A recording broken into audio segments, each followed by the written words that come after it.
Hi, my name is Raja, and this is my Lab 4 circuits report.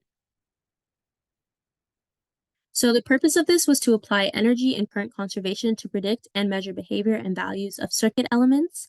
And the online software used for this was the PHYS simulation circuit construction kit. So the main principles used here were the loop rule or conservation of energy, which states that the change in voltage or electric potential around a whole circuit is zero. And the node rule says that the current coming in is equivalent to the current going out. And then another principle is resistance, which is equivalent to the voltage divided by current.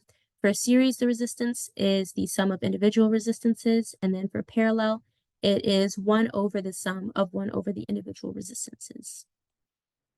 So some brief overview of results. The predicted and measured current of the circuit, as well as the current and voltage of circuit in two different cases, as can be seen here, were the same at 0.02 amperes or 0 amperes and 3 volts. And then the potential difference for a round trip was indeed 0 volts. The current increased when the ammeter was added in parallel to a resistor, and higher resistance was proven to increase charge and discharge time. And then finally, the time constant was found to be 6.061 seconds.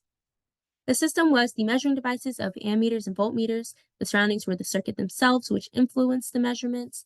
And then the initial conditions really depended on the circuit elements because that would change the readings of the measuring devices. So for charge and energy conservation, the predicted current was found to be 0.02 amperes for this specific circuit by dividing V over R, and the measured current did match that with 0.02 amperes. The reversed ammeter also said 0.02 positively, which could be an error since we would expect it to be negative. Okay, and then for the similar circuit, the predicted current was 0 amperes since it was an open circuit, and the potential difference was predicted to be 3 volts, which is the total voltage, and that did end up being the actual case. So here we have the potential differences between certain elements around the circuit, so for each specific section, and we would expect that the sum of all of these potential differences should be 0 following the loop rule, and when we do add up everything, that does actually show up to be the case. And then this is a graphic showing how this happens. So going from 0 to 3 volts, and then going down to 2.04, and then down again back to 0 volts.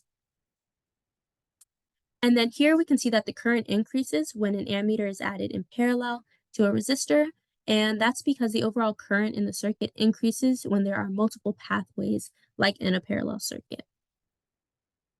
Then we did some resistance calculations using R equals V over I. So for the 47 ohm resistor, we get 48 ohms, and for the 100 ohm, we get 102 ohms, and then the resistance in the ammeter and the wire should be 0 ohms.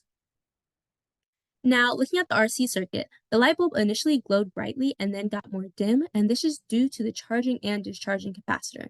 And the measured time to charge and discharge the capacitor was measured to be for the 10 ohm bulb, 15.5 and 15.4 seconds respectively, and for the 20 ohm bulb, 26.1 and 26.9 seconds respectively.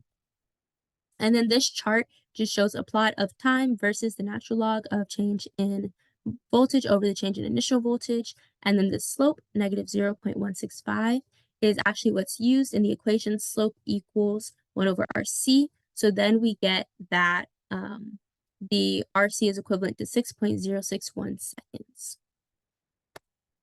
So some similarities and differences. While a lot of the results are similar as previously stated, the calculated versus actual resistor values were different. So 47 versus 48 and 100 versus 102 ohms.